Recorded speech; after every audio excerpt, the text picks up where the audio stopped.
Ahí. Ahora sí. Ok, No, perfecto. no está el main, la primera, pero está esa, ahora sí, ahora Ok, sí. gracias.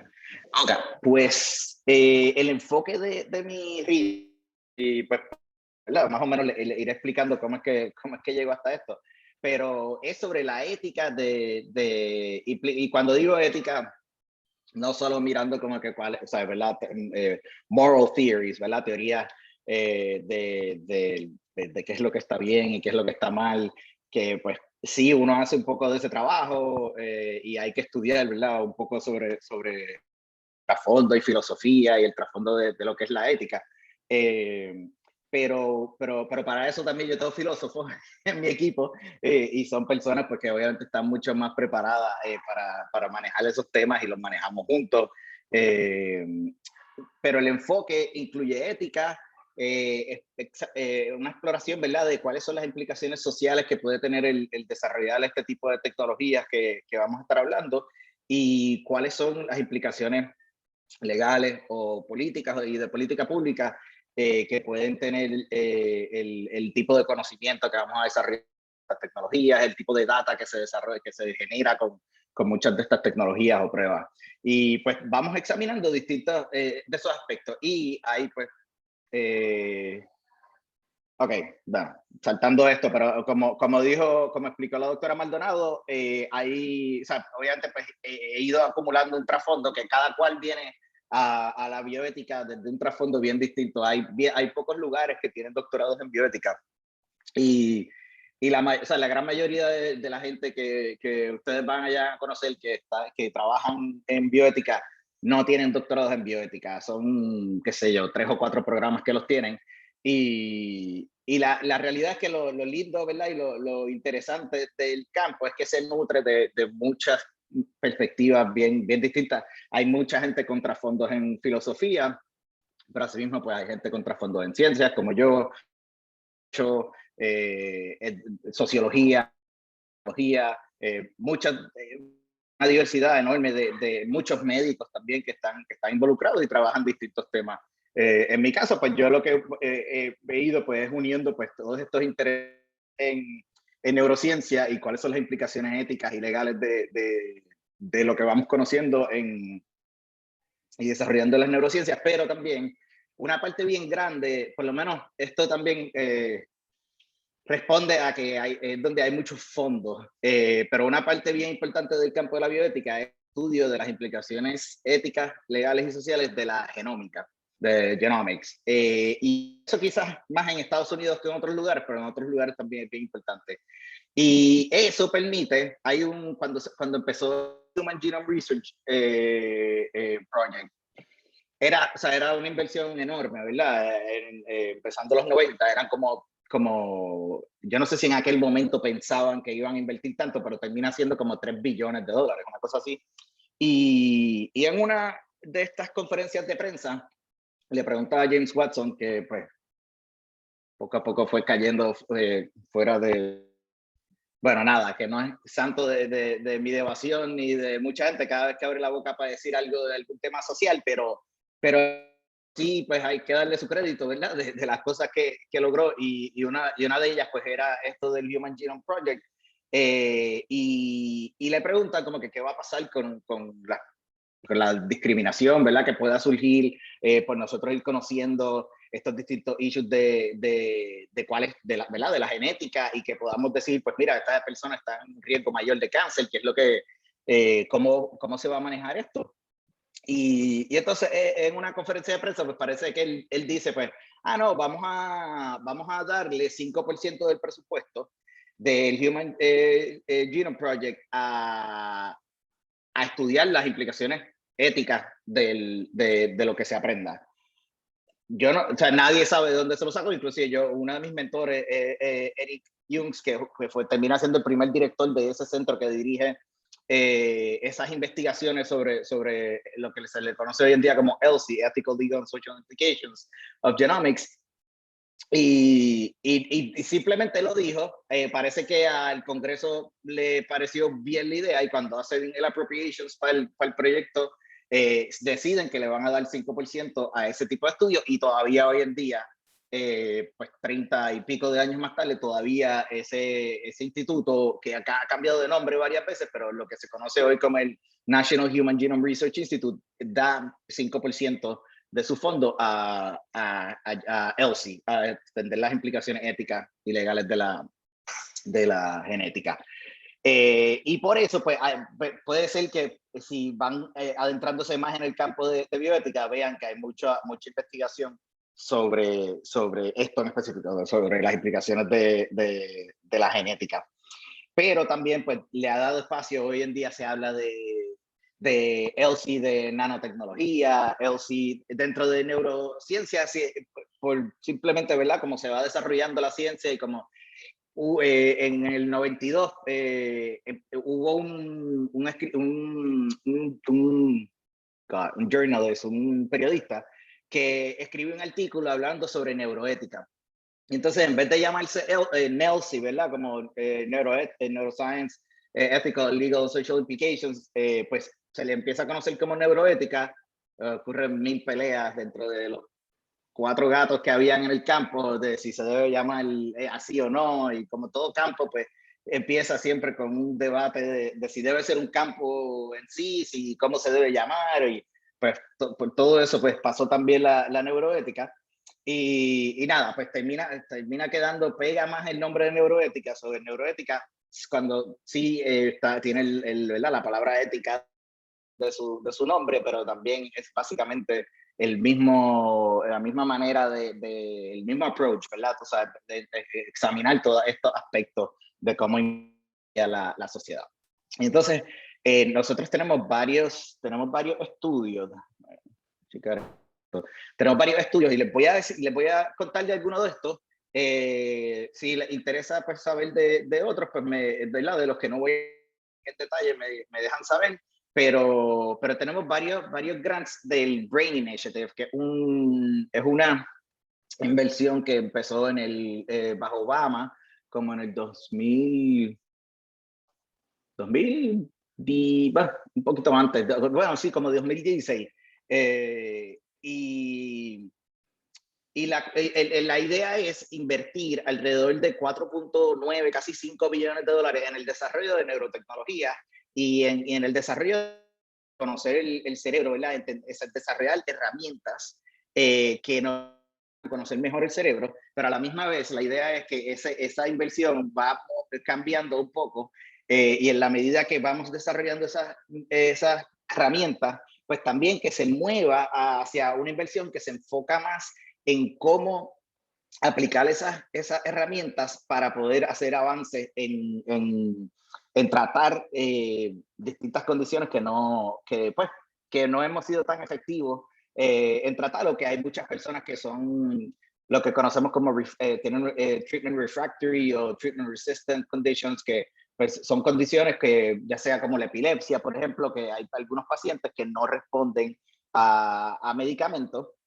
Entonces, pues hay distintas otras herramientas que puede ser Deep Brain Stimulation, como vamos a hablar ahora, que entonces se ha demostrado, ¿verdad? Que en algunos pacientes funciona muy bien para poder manejar la epilepsia. Pues la idea es que con esas condiciones que no hemos sido muy efectivos, pues que ahora empecemos a utilizar y se empiece a invertir en esas ¿verdad? Esas herramientas que hemos ido desarrollando, a tratar de ver de qué manera podemos mejorar esos tratamientos. Es como lo interesante del proyecto, además de que es muchísimo dinero, es que te permite a los colegas que están trabajando, que yo trabajo muy cerca con ellos, que están trabajando en el desarrollo de esta tecnología, te permite hacer estudios mucho más arriesgados que lo que un grant de NIH Standard, ¿verdad? Y un Request for Applications, un call de NIH sería, que usualmente, pues, tú sabes, la idea es que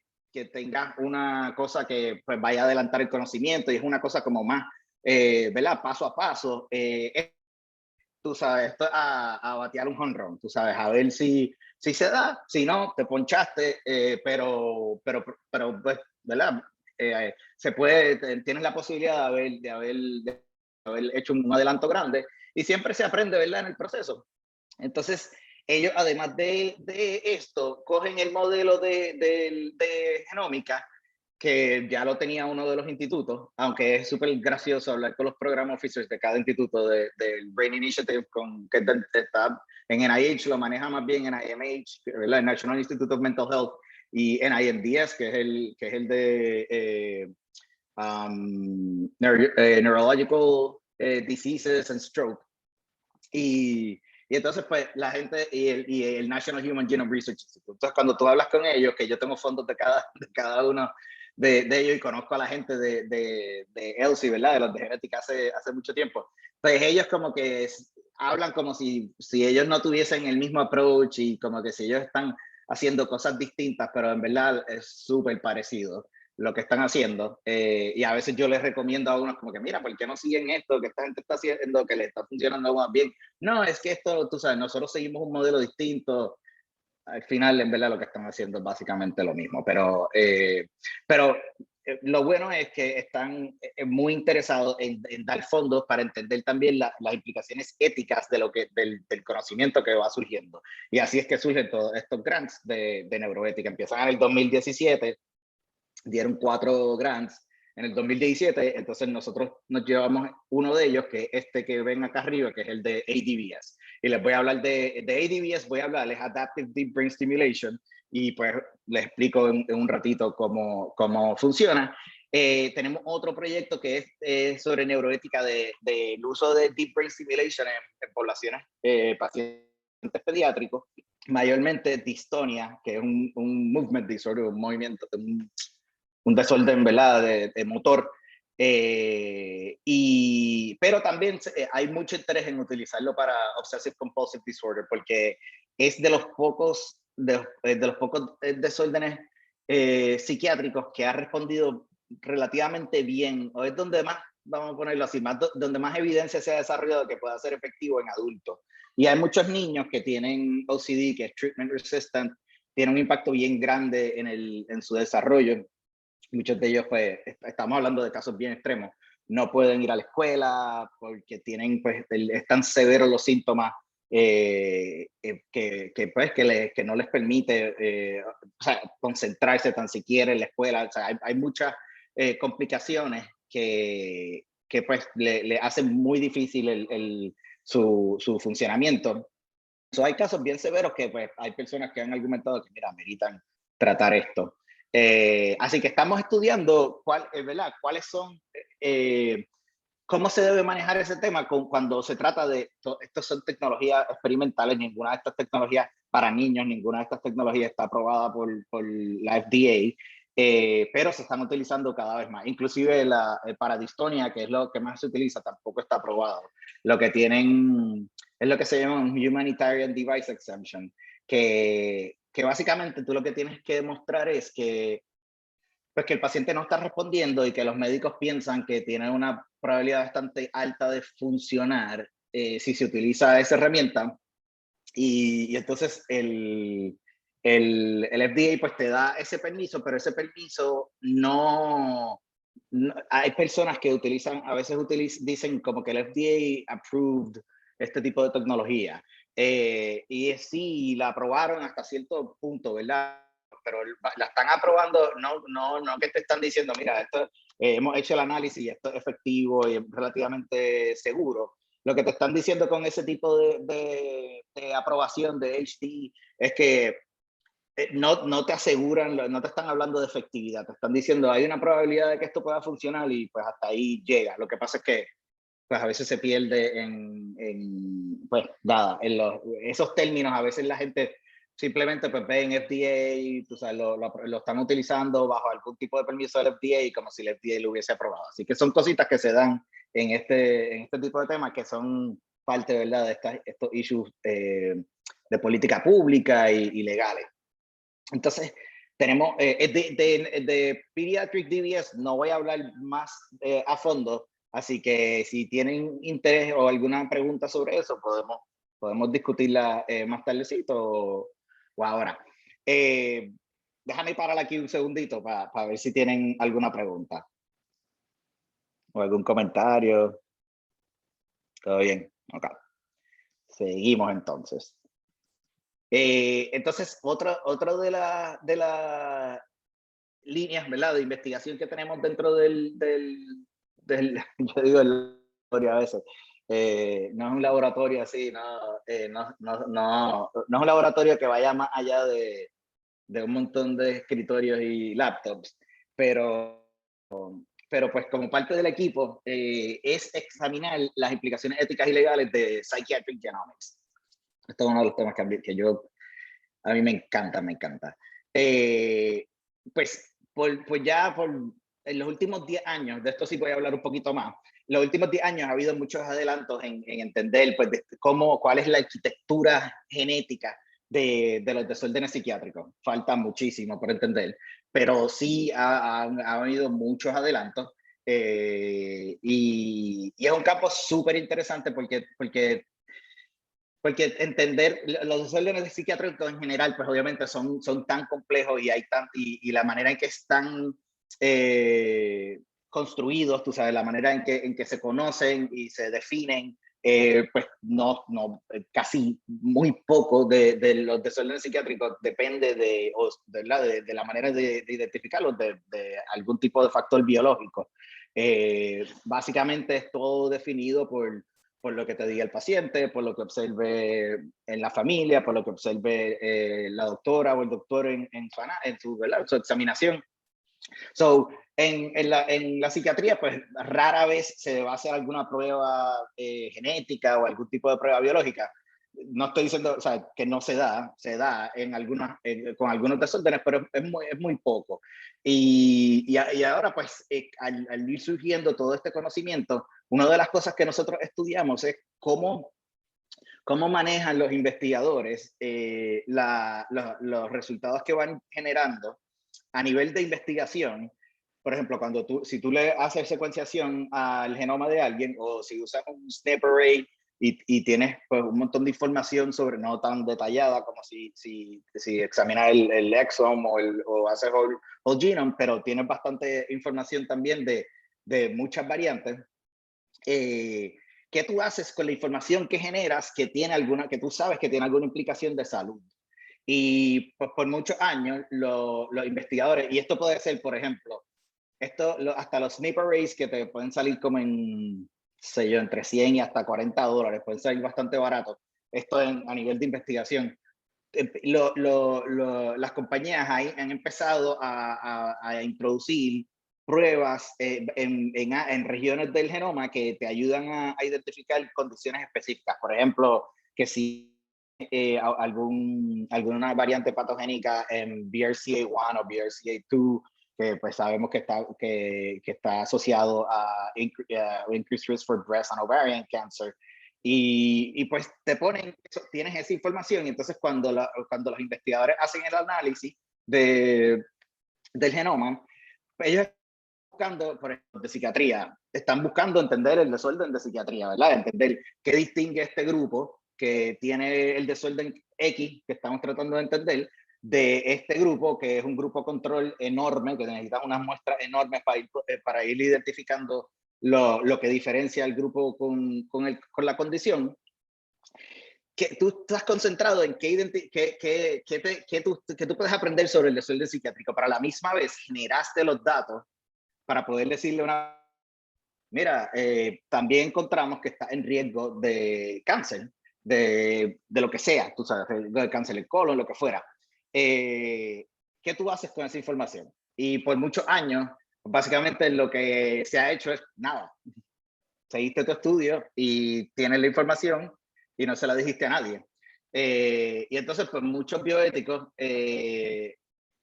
han empezado a decir, mira, o sea, esto es una locura, porque tú podrías ayudar a esta persona, le podrías decir esta información para que le pueda dar algún tipo de follow-up, ¿verdad? No se le está diciendo a nadie, utiliza esta información que la generó el laboratorio X y ya, y vete por ahí y haz lo que vayas y lo que tengas que hacer para evitar esto. Básicamente la idea es dejarle saber a la persona la información y decirle, mira, esto surgió a nivel de investigación, si quieres corroborar esto, necesitas hacerlo con algún laboratorio clínico que pueda, ¿verdad? Tienes que hablar con el médico para que te pueda dar follow-up a esto y hacer la prueba con algún laboratorio clínico y ver si confirma que en efecto hay algún tipo de variante patógena en este gen y se puede hacer algo. Así que eso ha sido como una pelea de años que ya como uno ha ido, ¿verdad?, al campo, hemos ido convenciendo a los institutos y a las personas que hacen este tipo de investigación de que, mira, tienes que dar esta información, entonces tienes que de alguna manera hacerla disponible. Así que no se hace todavía, no todo el mundo lo hace, pero ya hay cada vez más y más grupos haciéndolo. Y el problema es que te cuesta, ¿verdad? Te cuesta tener el equipo para poder contactar a las personas, para poder hacer el análisis de ciertas áreas del genoma que quizás no pensaba analizar. Hay un costo, pero a la misma vez, pues, desde una perspectiva ética, vamos, que si yo te dijera, yo tengo una información, estoy viendo los nombres aquí. Mira, Nicole, yo tengo información de que Alex Diel tiene un riesgo de cáncer, de algún tipo de cáncer, pero no era verdad lo que estábamos buscando. ¿Qué tú crees? ¿Le debo decir o no le digo? La mayoría de la gente obviamente va a decir, por Dios, díselo, tú sabes, que después vaya y pues confirme si lo hay o no, ¿verdad? Y tú sabes, y haga tome los pasos necesarios si quiere tomarlo. Así que, nada, una cosa que pues es una de estas luchas que se han ido dando, que uno va viendo de qué manera pues la ética va entrando en influenciar cómo se desarrolla la ciencia, etcétera. Pues nada, aparte de eso, una de las cosas que nosotros hemos ido tratando de entender es cómo se van a utilizar muchas de estas pruebas, y voy a hablar de esto más a fondo, en la psiquiatría de niños y adolescentes. Y no voy a entrar en mucho detalle en esto ahora porque de esto sí les voy a hablar un poquito más. Entonces tenemos otro estudio que esto me encanta también. Yo me emociono con todas estas cosas, así que no espero que todo el mundo se emocione igual que yo, pero esto a mí me parece muy interesante.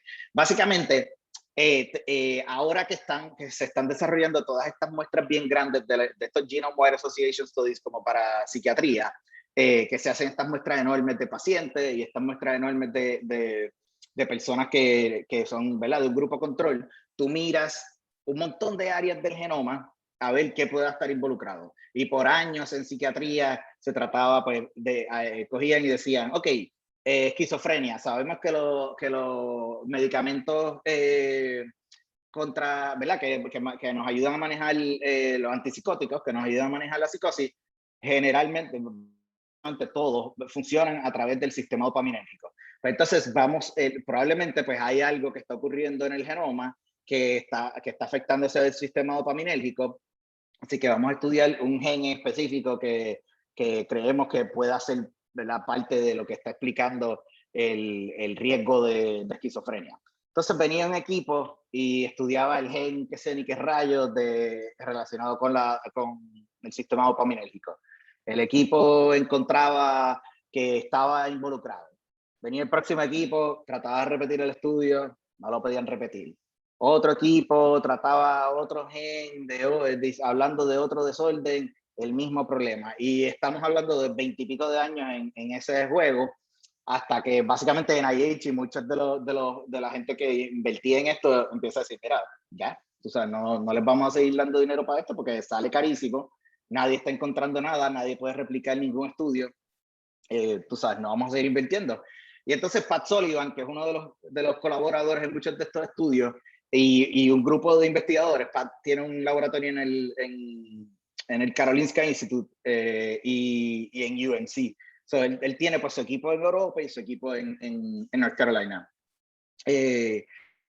Empieza a hablar con un montón de estos investigadores y dice, mira, vamos a montar un consorcio enorme y vamos a empezar a agarrar todas estas muestras, porque empiezan a decir, mira, en términos científicos, parece que estos no son single gene disorders, ¿verdad? No es como este aumento de cuando tú tienes una variante patogénica en BRCA1 o BRCA2, que te aumenta el riesgo de breast and ovarian cancer. No, parece que no es así que funciona la cosa.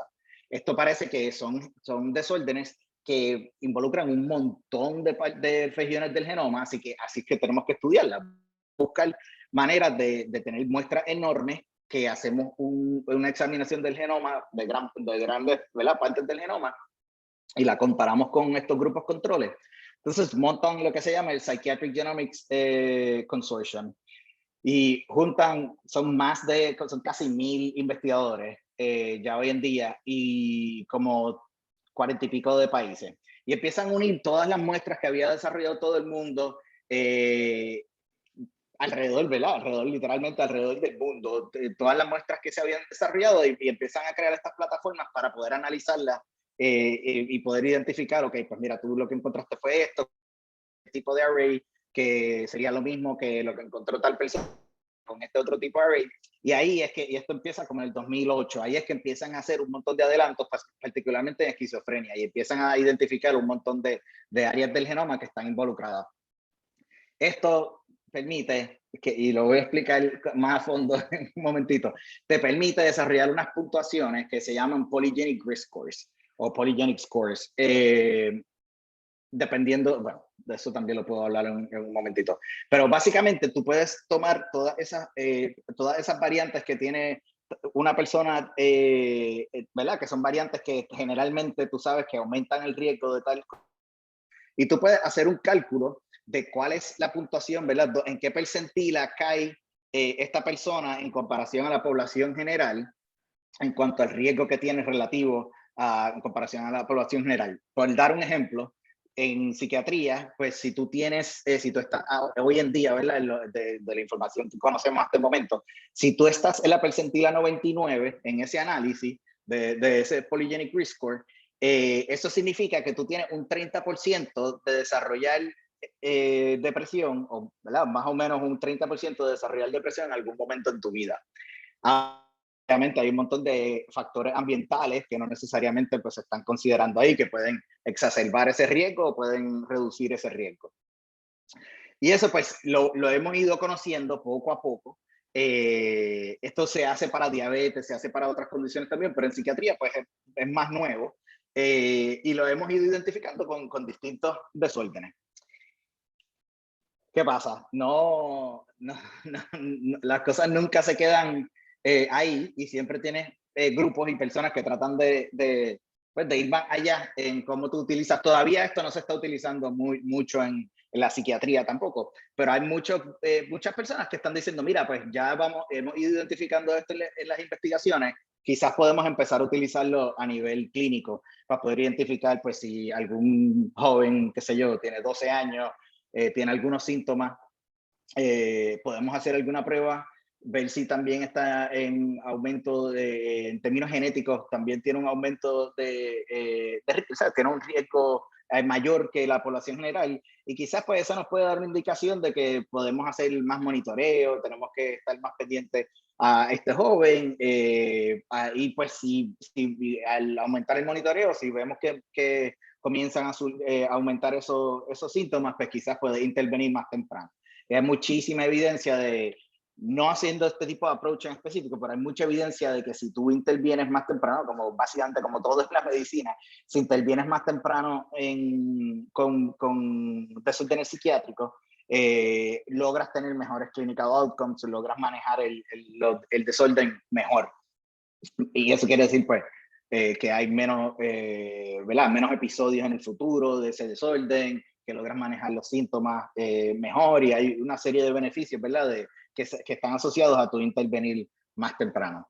La idea es que tú puedas lograr hacer eso. Ahora, también, este otro estudio que ven acá abajo, de Embryo Screening for Polygenic Conditions, hay dos compañías ahora mismo, una que se llama Genomic Prediction y otra se llama ORCID, que voy a hablar de ella, que entonces dicen, ok, tenemos los polygenic risk scores, y pues no nos tenemos que quedar ahí, podemos entonces también coger a personas que estén haciendo fertilización in vitro, que la media es que, y esto varía también dependiendo de la edad de la persona, de cuáles son los issues de fertilidad que pueda haber, si alguno, la media es que tú generes 5 embriones. Y entonces lo que estas compañías cogen y dicen es, vamos a tomar cada embrión y yo te hago una pruebita a cada uno de estos embriones y te voy a dar los riesgos poligénicos, ¿verdad? A nivel genético, los polygenic risk scores, de si ese embrión tiene menos riesgo de desarrollar esquizofrenia si tú implantas este embrión. Si el embrión tiene mayor o menor riesgo de desarrollar cáncer de algún tipo, y te dan distintos tipos de cáncer. Son como 15 condiciones que te dan. Y inclusive pues te hacen un ranking de los embriones y dicen, pues mira, este creemos que va a ser el más saludable. Este el segundo, tercero, cuarto, quinto, según pues los cálculos que ellos hacen, que este aquí les ha estado cayendo encima de la manera que pueda. Y hablaremos pues más sobre eso. Así que es toda esta cosa, todo esto de la bioética, ¿verdad? Uno va metiéndose no tan solo en tratar de influenciar cómo se hace la investigación y cómo ¿verdad? How you translate, ¿verdad? Cómo llevas de la investigación a la clínica y cómo lo manejas en la clínica, que es otro aspecto, ¿verdad? Clinical ethics que uno brega. Pero también de qué manera, pues, cómo surge el mercado de estas tecnologías y cómo tú logras controlar, ¿verdad? Manejar de manera más ética este tipo de marketing, este tipo de mercado que se da muchas dentro de las clínicas y también pues para usos no necesariamente clínicos, inclusive pues esto de polygenic scores tú puedes hacerlo para identificar si el embrión va a ser más alto, si el embrión tiene más probabilidades de ser más inteligente, todo este tipo de cosas. Así que pues para darles una idea de todo lo que abarca, ¿verdad? Este tipo de estudio. All right, aquí tenemos parte de los trainees del equipo. Pues como pueden ver acá arriba, Demetrio Sierra es profesor allá en la Universidad de Puerto Rico, en la Escuela de Medicina, y tenemos un grant que llevamos ya como 2 añitos, vamos para el tercer año, también entrenando a Demetrio en neuroética, y una de las cosas ¿verdad? Tenemos esperanza que podamos lograr es tratar de crear unos cursos y algún tipo de training allá en Puerto Rico para poder tener las personas, ¿verdad? Que estén cada vez ir diversificando el campo, ¿verdad? Y estas son tecnologías que nos van a afectar a todos de alguna manera u otra, directa o indirectamente. Y pues una de las cosas que yo personalmente y muchos, pues tenemos mucha esperanza, ¿verdad? Y creemos mucho, es que tenemos que darle voz a todo el mundo, ¿verdad? Porque todo el mundo va a estar afectado por esta. No podemos estar discutiendo estos temas entre todas estas universidades y estos grupos de personas pues más adineradas que quizás son los que tengan acceso temprano a la tecnología. Tenemos que tener gente de todas estas distintas comunidades involucradas en estas discusiones, porque al final también van a estar afectados directa o indirectamente. Katrina fue una de las estudiantes que yo conocí en Harvard. Yo he dado como cada año básicamente doy un curso de neuroética allá, y entonces Katrina fue una de esas estudiantes y después acabó trabajando con nosotros en el equipo. Y Katrina y Joan Suárez, que es otra de estas estudiantes de Harvard, empezaron un grupo que si les llama la atención pueden hacerse parte de este grupo que se llama Latinx Bioethics. Y entonces yo soy como un faculty advisor ahí. Lo que estamos buscando es esto mismo, de tratar de fomentar el interés. Y esto no tienes que tener una maestría en bioética, no tienes que, o sea, esto es cualquier persona en ciencia, cualquier persona que tenga interés en este tipo ¿verdad? De las implicaciones éticas de la neurociencia, de lo que sea, ¿verdad? Puede ser neurociencia, genética, you name it. Que sean parte de estas conversaciones y nosotros ir creando pues cada vez un grupo mayor de personas de distintos trasfondos étnicos, ¿verdad? Y raciales que estén involucradas en estas discusiones. Y Peter, uno de mis postdocs también, que ahora pues tiene su F32 mirando cortical visual prosthetics, que eso un día les podemos traer a Peter y Peter les habla de eso, o cualquiera de ellos, y les habla de lo que están haciendo, que todo es súper interesante. Nuevamente, yo lo encuentro todo súper interesante. Ahora vamos a ir más rapidito hablando de los temas. Voy a parar aquí nuevamente y voy a esperar 7 segundos, que siempre me relajan con que yo digo que los voy a esperar y no los espero, pero ahora los voy a esperar a ver si tienen alguna pregunta o algo que comentar.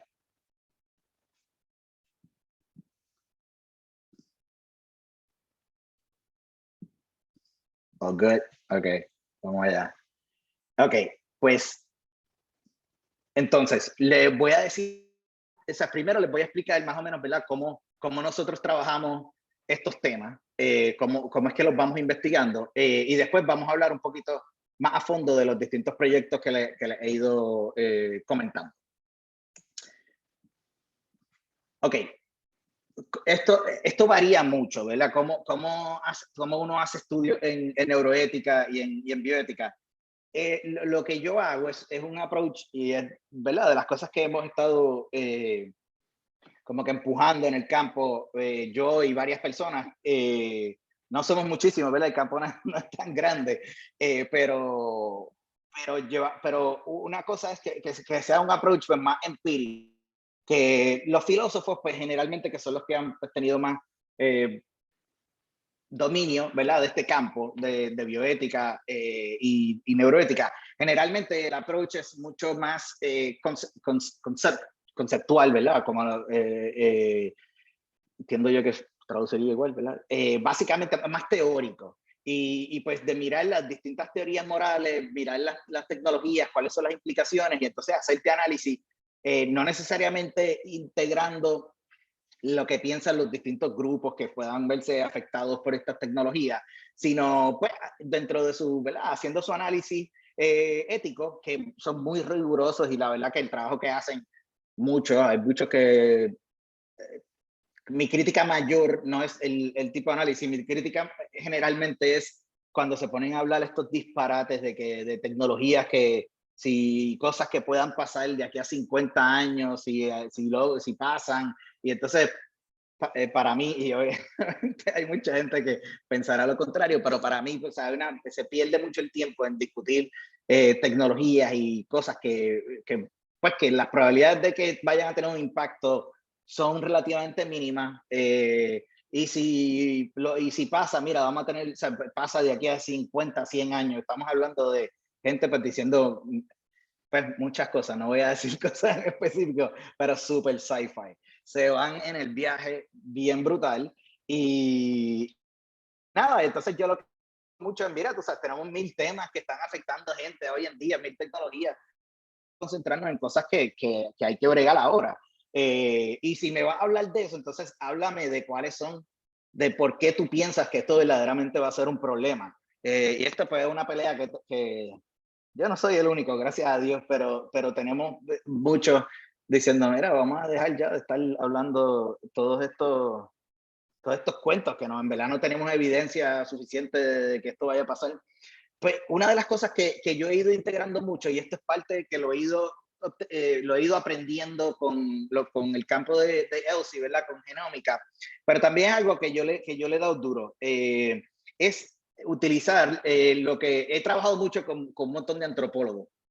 Y entonces hay un equipo en UW que lo hace también, que esos son como de mis amiguitos, que es este Embedded Ethics Approach. Y es tú tener a tu equipo, no es el equipo completo, pero tener por lo menos una persona que trabaja directamente con los científicos, ¿verdad? Y las científicas que están trabajando estos temas, que están las tecnologías.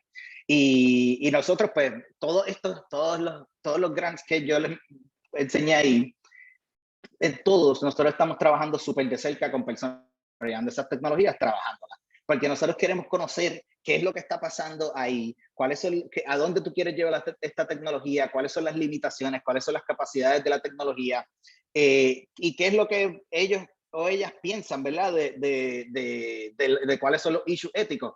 Obviamente, usted como científico, ¿verdad? Desarrollándose, probablemente tienen la misma, en términos de esto, la misma experiencia que tenía yo en el laboratorio, que tienen casi todos. Cuando tú estás trabajando un tema, tú estás súper concentrado en, mira, cuál es el mecanismo molecular de esto y qué es lo que está.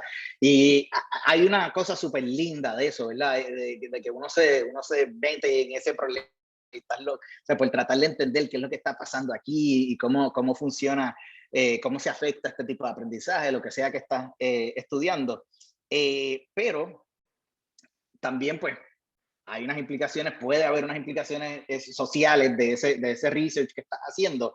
Y cuando uno habla con muchos de estos científicos están bregando estos temas, pues sí, pues o sea, si tú los paras un momentito y dices, mira, vamos a hablar media hora de esto, pues empiezas a identificar un montón de cosas que son importantes. Así que para nosotros es súper importante tener ese embedded ethics approach y tenemos siempre a alguien que está trabajando bien de cerca con estos laboratorios. De ahí, pues tú empiezas a identificar un montón de consideraciones éticas que van a surgir de cómo se pueden utilizar estas tecnologías en el futuro.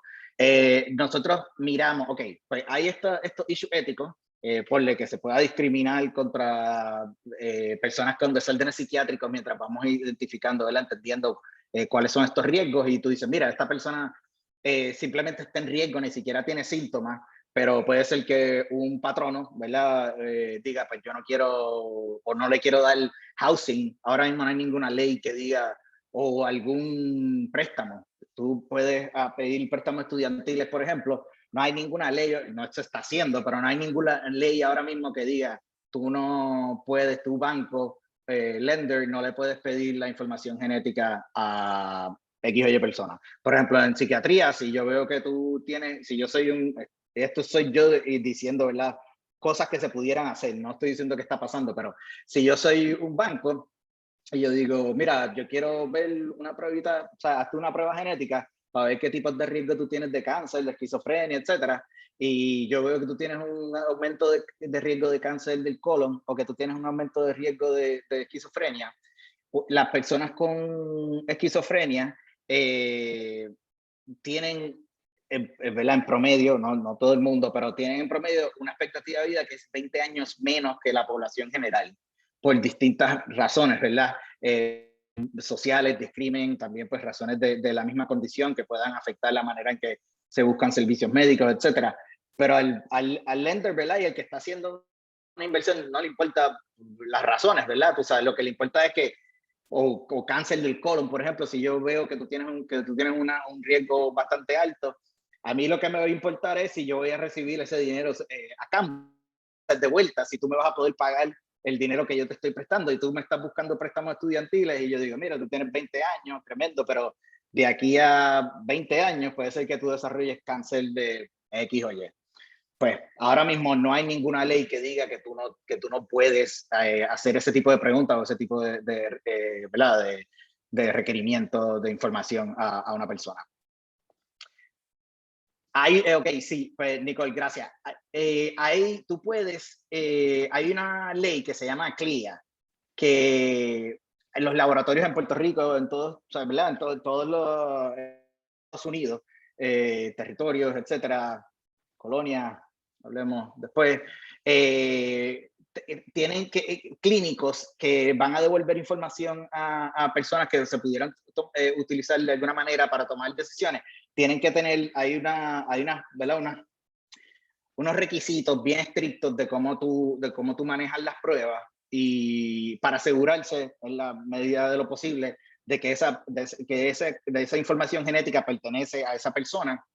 Y entonces te dan un report, ¿verdad? Qué sé yo, me imagino que hay forma de falsificar el report, pero sí hay una manera de asegurarse, ¿verdad? De que esta información genética viene de X o Y persona. Y pues pudiéramos llegar a un punto donde puede ser que una escuela privada también puede pedir este tipo de información. Hay miles de usos. Lo único que ahora mismo se prohíbe dentro de la ley en Estados Unidos, que a través de GINA, que es el Genomic Information Non-Discrimination Act, que se pasó como en el 2008. Lo único que se prohíbe es que patronos pidan información y que health insurance pida información. ¿Qué tú dices? Pues mira, eso es bastante protección, pero como les dije, todas estas otras cosas, banca, o sea, cualquier otra cosa que usted se pueda imaginar, lo más seguro pueden pedir la información genética y en su momento pues pudiéramos llegar a utilizar eso. Y una de las cosas que nosotros hacemos es ver cuáles son los parámetros legales en los que se están desarrollando estas tecnologías, ¿verdad? ¿Qué es lo que está, qué protecciones hay, dónde hay gaps y de qué manera podemos sugerir, mira, vamos a meterle mano a esto, vamos a tratar de tener estas protecciones para que la gente pueda beneficiarse de la tecnología sin tener el riesgo de los potenciales daños que puedan surgir por tú generar ese tipo de información.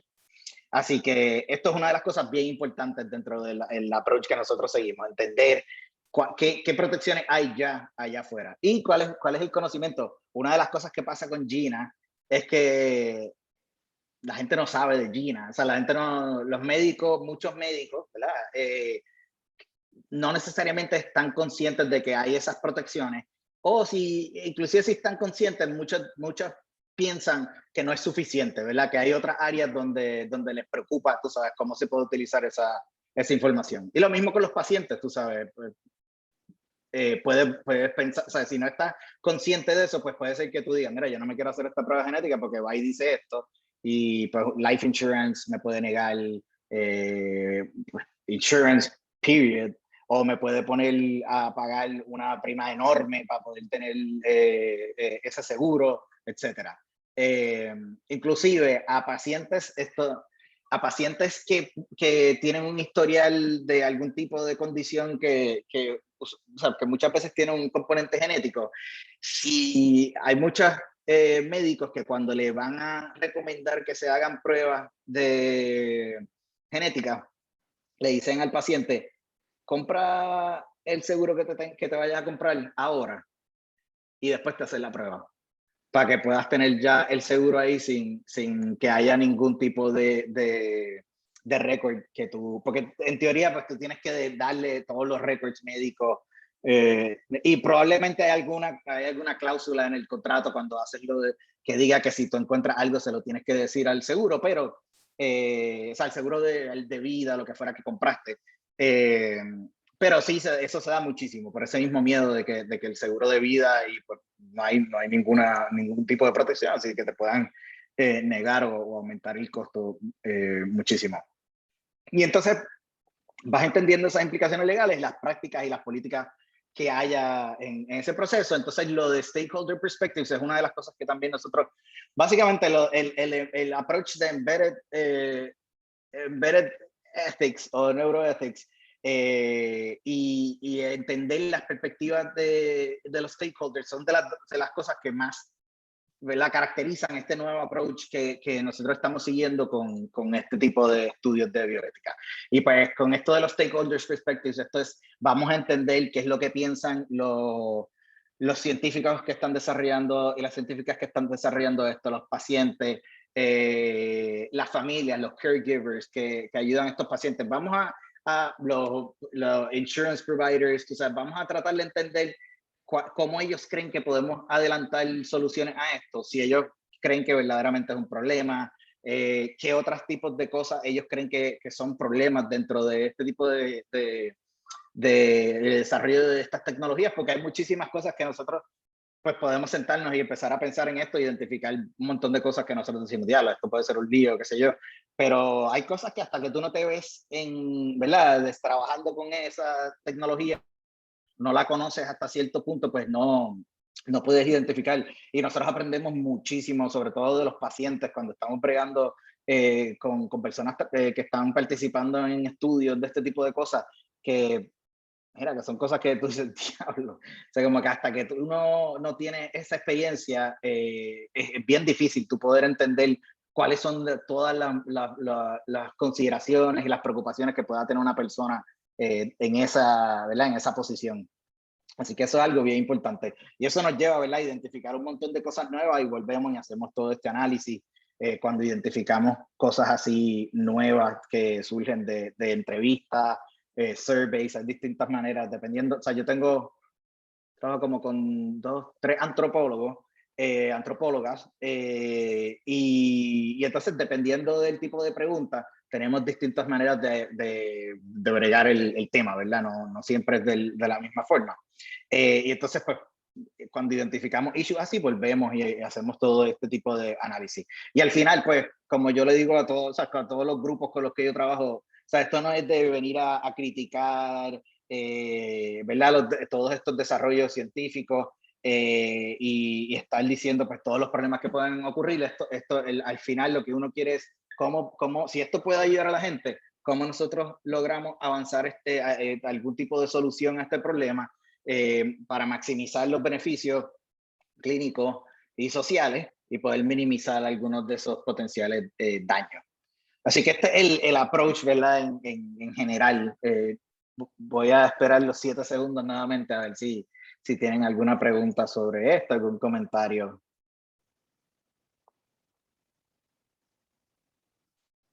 Todo bien.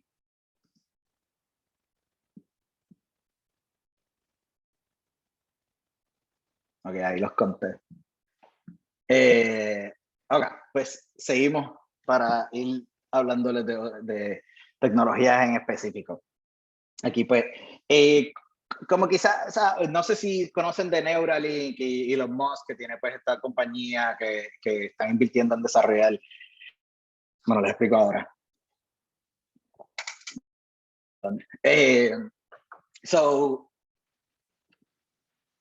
Hay una serie de grupos, DARPA, o sea, de Public Research Sponsors que están invirtiendo un montón en neurotecnología, que son intracranial, ¿verdad? Que son invasivas, donde tú pues, utilizas electrodos para poder estimular ciertas regiones, obtener información de ciertas regiones del cerebro. Y la idea general, ahora mismo, tú haces esto para tratar de mejorar algún tipo de condición que no está respondiendo a algún, ¿verdad? A los tratamientos que hay disponibles. Ahora tienes Neuralink y tienes varias otras compañías, no es Neuralink solamente, pero Neuralink ha sido pues más, ellos han sido pues más vocales, ¿verdad? En la manera en que venden el producto y en parte porque están buscando gente que invierta en la cosa, en que la idea de ellos no es solamente que este tipo de device se va a utilizar solamente para manejar alguna condición de salud, sino que también se puede utilizar para hacer cosas como textear con tu, ¿verdad? Con la información que tú simplemente con tu, pues, pensando, ¿verdad? En los characters que quieras poner, lo que sea.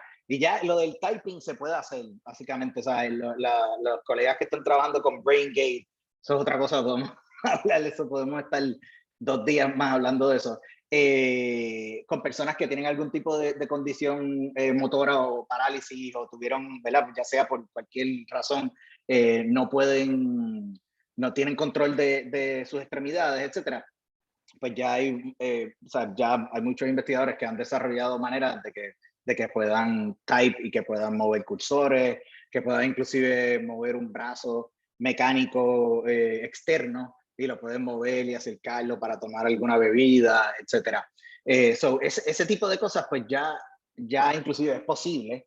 Y Neuralink lo que quiere es desarrollarlo más allá y les voy explicando pues cómo, y Neuralink le voy a poner como una cosa más extrema, más futurística, pero les voy a explicar también qué es lo que se puede en este momento, y que lo de Neuralink no hay cosas que suenan como que sí, puede pasar, va a pasar mucho tiempo, pero hay algo detrás de la cosa. Ellos sí han estado haciendo unos adelantos en términos de los devices que son impresionantes. No digo que vayan a lograr lo que a veces el brain-to-brain communication, etcétera, y cosas a veces que de guardar memoria y cosas a veces que dicen que son un poquito más alocadas, pero sí hay un desarrollo, tú sabes, en términos científicos sí están haciendo muchos adelantos. Pues ahora mismo lo que más se utiliza para tu estimular cuando es deep brain stimulation, porque hay otras maneras, ¿verdad? Que si el Utah Array, donde tú puedes utilizar para estimular en la corteza y obtener información de la corteza. Yo siempre digo, mi cabeza es perfecta para poder explicar estas cosas. Por ejemplo, en términos de motores, pues ahí tú puedes utilizar en el Utah Array, tú tienes un montón de contactos y puedes obtener información y eso es, y con, ¿verdad? Con, es relativo, o sea, bueno, es invasivo, pero no es una cosa tan invasiva quizás donde no tienes que penetrar el cerebro. Sí tienes que tener contacto y hay cierto grado de daño, es relativamente mínimo en la corteza, pero logras obtener y darle un montón de funciones a esas personas que no las tendrían de otra forma. Ahora, cuando cuando estamos hablando de regiones del cerebro que son pues más ventral, me acuerdo de esa palabra en español, ventral, lo dije bien, es más abajo en el cerebro, pues se utiliza Deep Brain Stimulation y usualmente pues básicamente tú tienes un electrodo, un lead, ¿verdad? Que tiene varios contactos y lo pones, usualmente lo pones bilaterally, usualmente pues va a ambos hemisferios y tienes alguna región del cerebro que tú sabes que logra manejar ciertos síntomas, etcétera, y lo colocas en esa región y entonces en Conventional Deep Brain Stimulation tú prendes la batería, le pones le pasas un cablecito con una batería en el pecho al paciente y entonces tú prendes la estimulación, tienes una baterita, ¿verdad? Tú enciendes el aparato y tú estás estimulando continuamente esa región del cerebro. Tú puedes cambiar los parámetros de estimulación, pero literalmente tiene que ser en la oficina del doctor o la doctora con la persona experta en cambiar los parámetros, que entonces está allí y te cambia los parámetros, te vas a tu casa. O sea, puedes tratar algunas cositas en el momento a ver si está funcionando o no, pero tienes que ver también, tú sabes, tiene que haber un tiempo donde tú te vas a tu casa, pues ves si los síntomas mejoraron o no. Y después regresa y ven si tienes que cambiar los parámetros nuevamente. La idea con ADBS, con Adaptive Deep Brain Stimulation, es que tú puedas leer y a la misma y también escribir en el cerebro. Leer, meaning poder record neural activity de qué está pasando y a la misma vez pues poder estimular y cambiar, ¿verdad?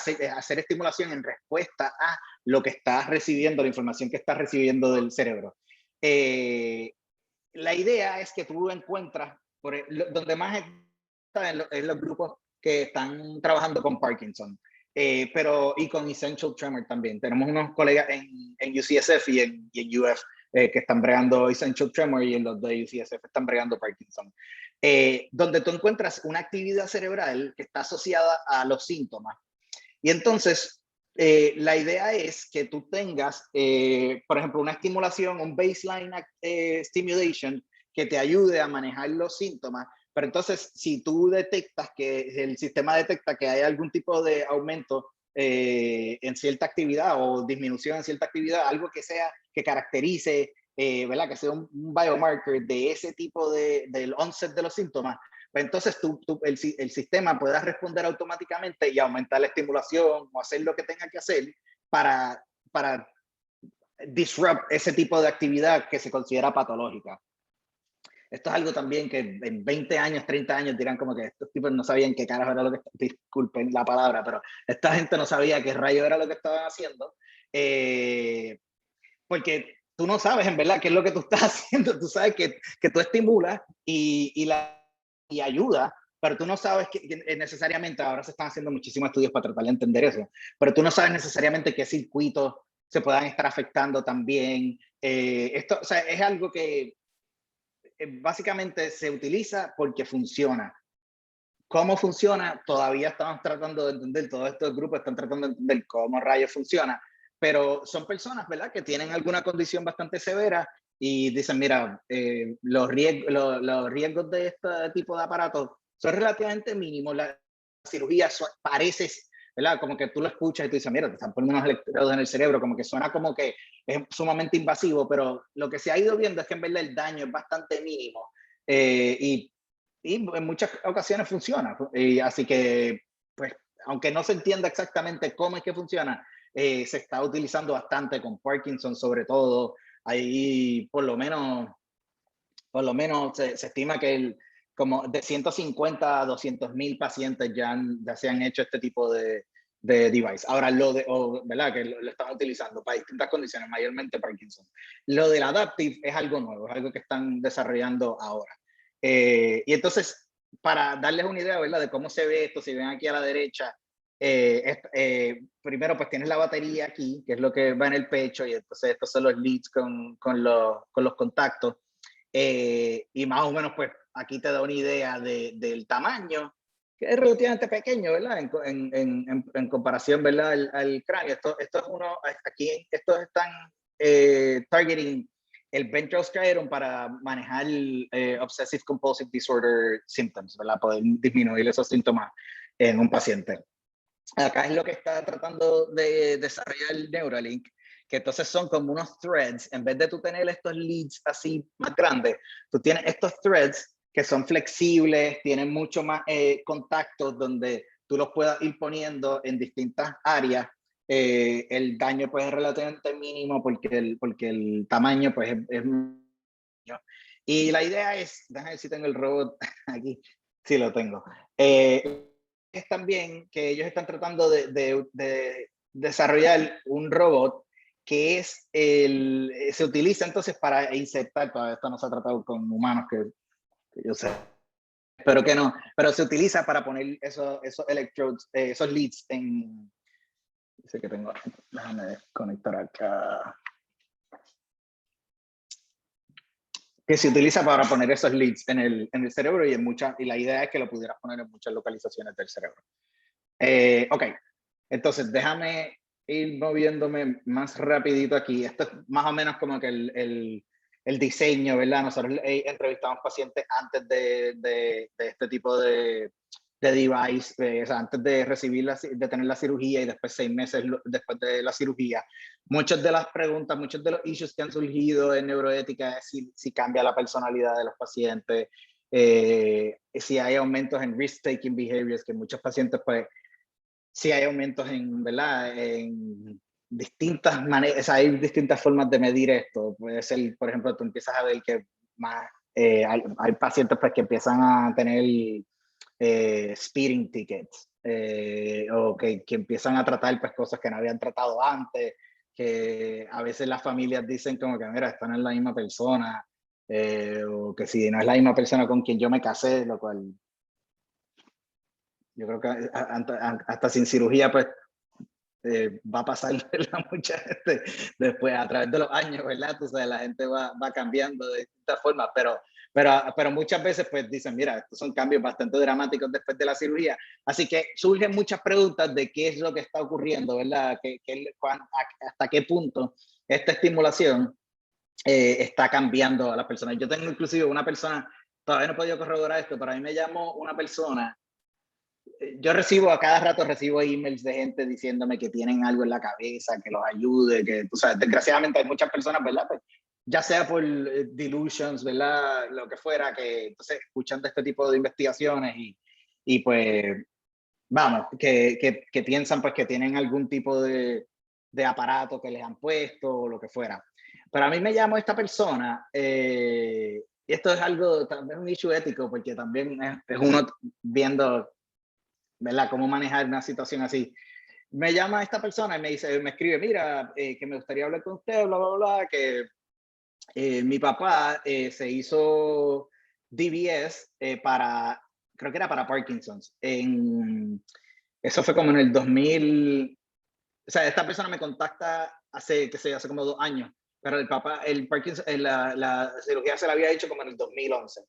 La cosa es que el señor se hace la cirugía y como a los 6 meses lo arrestan por haber asaltado un banco.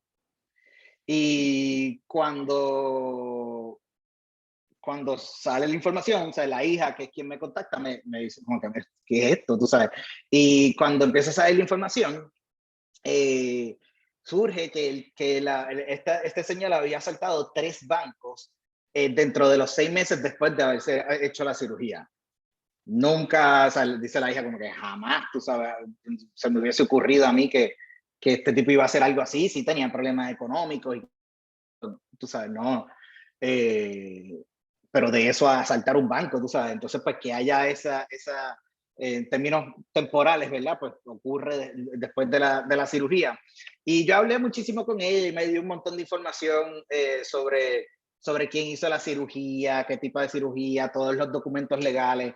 Y pues una de las preguntas, uno de los issues que yo tenía era, sí, obviamente tú tienes que tratarle todo esto porque tú sabes, no puedes irte como un loco a decir, mira, esto pasó, tú sabes, sin poder corroborar. Pero la verdad, o sea, yo lo único que no me llegó a dar, y por eso pues no seguía adelante, por eso y por otras razones, no seguía cosa, porque no me consigue los récords médicos. Que yo pudiera ver, pues mira, que en efecto ocurrió tal cirugía, qué sé yo. Pero una de las preguntas, ¿sabes? ¿Verdad? Y esto surge un montón en este tipo de research. Y una de las cosas que nosotros estamos buscando es, uno, si los riesgos de este tipo de cirugía son demasiados, ¿verdad? En términos no solo clínicos, ¿verdad? Y en términos de hacer la cirugía, pero el impacto que tiene en estas personas, pues fuera muy negativo, que la persona, pues tú dices, mira, en verdad no vale la pena el beneficio que pueda tener en este tipo de condición, porque la persona está teniendo una serie de daños de otra forma.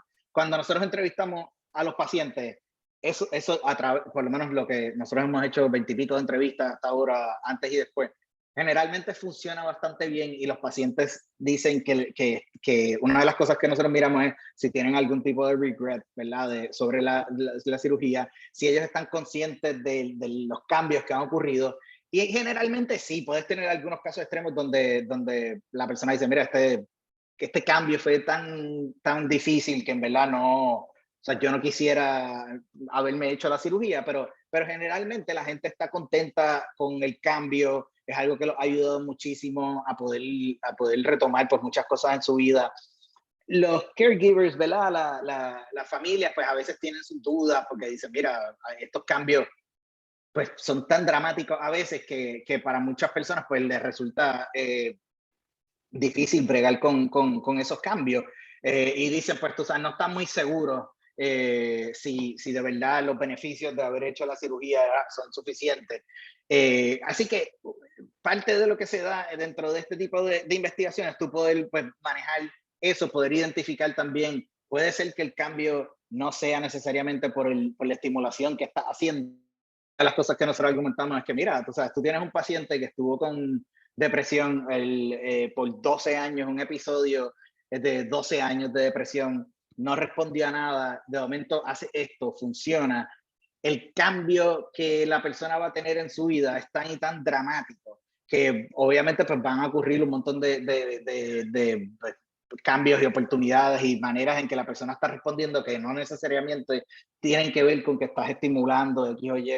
Puede ser que si le hubieses dado un medicamento, algún tipo de medicamento antidepresivo que hubiese funcionado así, puede ser que también hubieses visto, o sea, no estoy diciendo ¿verdad? Que este es el caso, pero puede ser que también hubieses visto este tipo de cambios. Así que una de las cosas que nosotros miramos es, mira, o sea, no podemos, yo no te puedo decir tiene que ver con la estimulación.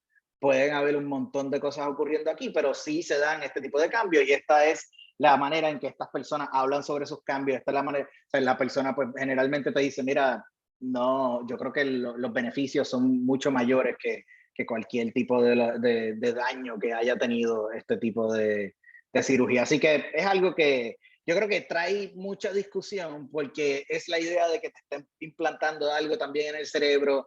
El cambio es muy inmediato. Les voy a enseñar un video ahora para que ustedes vean cómo, ¿verdad? Lo dramático y lo inmediato que tú puedes conseguir cambiar, ya sea emociones ¿verdad? O distintas respuestas en estas personas. Déjame entrar a eso y les puedo hablar pues, esto de not the same person, etcétera. Este tipo de investigación, de preguntas. Ok, déjame asegurarme que tengo el volumen de esto. Voy a subir aquí y subir acá porque no se escucha muy bien. Voy a empezar esta primera, lo voy a detener, pero primero quiero asegurarme que se escucha bien. Me dejan saber. No se escucha. Es como, se escucha muy alto y quizás no se entiende bien lo que están diciendo. ¿O no se escucha at all? No, no se escucha nada, no escucho nada. Oh, ok. Déjame entonces, déjame ver cómo logro esto. Déjame stop share y share todo acá. Déjame tratar esto de nuevo. No. ¿Escuchó algo? No. Esto sí lo van a tener que escuchar, eso déjenme. Digo, pueden verlo, en verdad, no va a hacer mucha, o sea, pero yo creo que yo me sé el video, yo les puedo decir lo que ella va diciendo, pero déjame ver si logro hacer esto. Puede ser si vas al, no sé si está en YouTube o algo en el no. No, es que eso es interno de ustedes. Puede ser lo de los headphones. A ver si con el audio de la compu. El audio de la computadora funciona. Vamos a ver.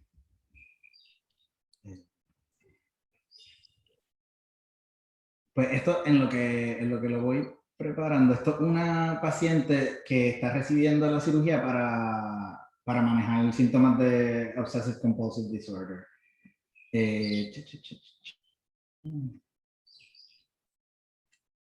Ya, vuelvo con lo del slideshow para que tengan todo el display. Ok, vamos a ver. Me dejan saber si se escucha. Ahora sí. Ok, cool. No te me vayas. Ahí vamos. Ok, so, esto es lo que van a ver para que tengan una idea. Tú puedes hacer estas cirugías con anestesia general o la puedes hacer awake. Generalmente la hacen awake porque tú quieres poder hacerle preguntas a ver cómo está respondiendo. Y entonces hay ciertas respuestas ciertos cues que les voy a explicar ahora para no decirles ¿verdad? Todo lo que van a ver, pero hay ciertos cues que buscan los investigadores para ver que te dan una idea de si la localización que tiene va a funcionar en el futuro para manejar los síntomas, en este caso de OCD. Lo que van a ver es, ella está diciendo como que will I ever see you guys again, le está diciendo a los médicos, ¿verdad? Como que o sea, obviamente cualquiera estaría preocupado en una situación así, pero ella le está preguntando a los médicos que si los va a ver de nuevo, y los médicos pues le van a decir que sí, qué sé yo, y entonces sin decirle a ella en qué momento, para poder asegurarse de que está funcionando, ellos van a empezar la estimulación y ella pues responde lo que fuera. Y luego apagan la estimulación sin explicarle a ella, ¿verdad? Sin decirle, porque pues están tratando de ver si funciona o no, y ustedes van a ver lo que van a ver. What's that?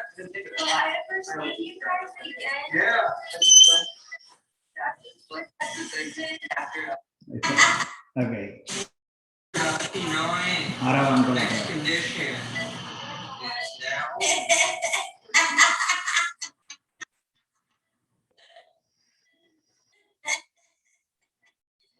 Oh, man.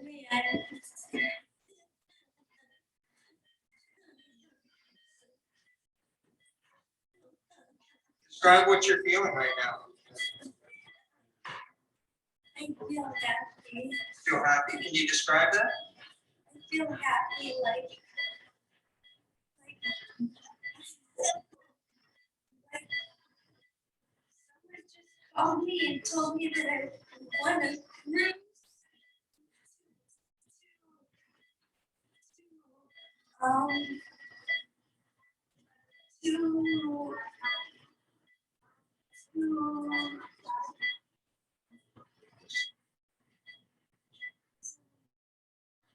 It's a nice place.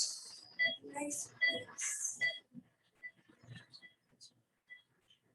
How do you feel right now? I'm so happy. O sea, ellos están como que, what? Ellos comienzan la estimulación y pues ven que ella empieza a reírse, y mientras le están, y entonces le dice, me siento bien, y le dicen, como que descríbeme, ¿verdad? ¿Cómo te sientes? Y dice, pues como si me hubiese ganado un crucero, y le dicen a dónde, y entonces en ese momento, pues ellos apagan la estimulación, y ahí ustedes pues, ven que ella como empezaba a cambiar el semblante. Yo tengo un montón es que esto, o sea, el network que se va haciendo con todas estas tecnologías es una locura, pero es fascinante. Yo tengo unos colegas en Carnegie Mellon que lo que ellos hacen, lo que ellos se dedican es, ellos tienen unas cámaras, no con este paciente, pero vamos, lo utilizan con pacientes que están en este tipo de pruebas y con otros, que miden el movimiento de los músculos de la cara, y entonces te asocian eso, pueden identificar pues distintas emociones, ¿verdad? Que esto ha habido muchísimos estudios, pero esto lo hacen de manera, pues tú sabes que ellos van haciendo el emotional facial recognition, effective facial recognition, y pues ellos pueden básicamente identificarte qué tipo de emociones es lo que está experimentando la persona, ¿verdad? Hasta cierto punto, basado en el semblante, ¿verdad? De la persona. Y también la idea es que tú puedas, con un paciente así, por ejemplo, tú identificar cuando hay ansiedad basado en esa emotional recognition system. Entonces, juntar eso con la que tienes cerebral de lo que estás obteniendo, para poder ver si puedes desarrollar biomarkers, para identificar neural activity markers de ciertas emociones. Cosa de que tú puedas entonces, ok, mira, en este momento es que la persona está sintiéndose ansiosa, pues mira, aquí tenemos que aumentar la estimulación un poquito en estos momentos. Y entonces de esa manera, tú vas a identificar qué actividad está asociada a qué emociones. Es una de las formas. Y en este caso, pues como ven, tú sabes, el cambio en términos de las emociones, eso no quiere decir que los síntomas de OCD están mejorando. Pero lo que ocurre es que una de las cosas que buscan es le dicen un mirth response, es como una sonrisita. En este caso, pues obviamente pues la muchacha empieza a reírse, pero es como cuando tú estimulas la región que ellos piensan que funciona, es como una sonrisita que usualmente te indica que estás en la localización correcta.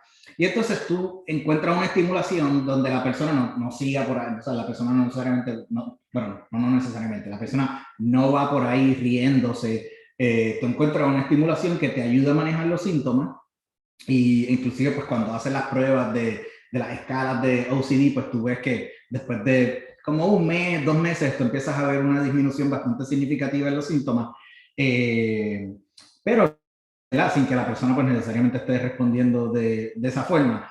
Lo que sí puede ocurrir es que a veces, esto es uno de los riesgos de esto, tienen hypomania. Puedes tener a la persona como en un estado quizás un poquito, no mánico, pero ahí en el threshold, porque la estimulación en esa región pues pues aumenta mejor el mood, pero a veces es un poquito muy alto.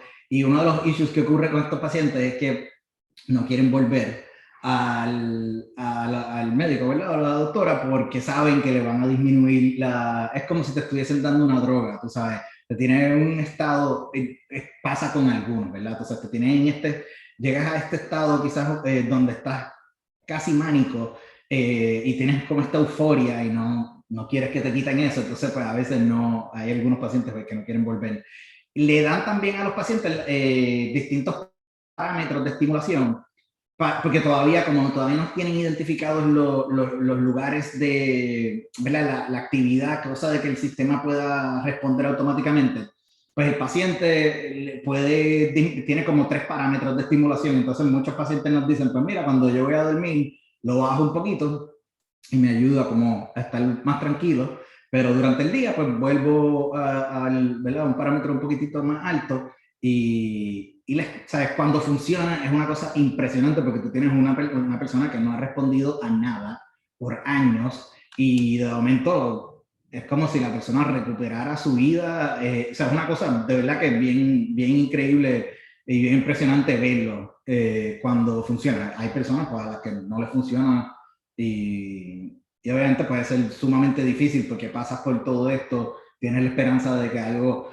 Cuando vas a hacer una cirugía así, la gente dice, o sea, generalmente los pacientes te dicen, mira, yo espero que esto, aunque les están diciendo, esto es una investigación, ¿verdad? O sea, nosotros no sabemos necesariamente, no te puedo asegurar, ¿verdad?, que esto va a funcionar. Pero la gente va con la esperanza generalmente. Hay quien te dice que no, hay quien te dice como que mira, nada ha funcionado, yo estoy haciendo esto por la ciencia y para ayudar a personas que están en una situación como yo, pero yo no tengo esperanza de que esto va a funcionar, pero generalmente tienes la esperanza de que sí va a funcionar y puede ser bien difícil para las personas manejar la situación cuando no funciona. ¿Tienen alguna pregunta de esto? Tengo una pequeña pregunta de cuando en el caso, ¿verdad?, que no funcione, que el paciente pues, continúe tal y como estaba, ¿qué se hace? Porque ya la cirugía se hizo, ya tiene como que ¿qué se hace en ese caso?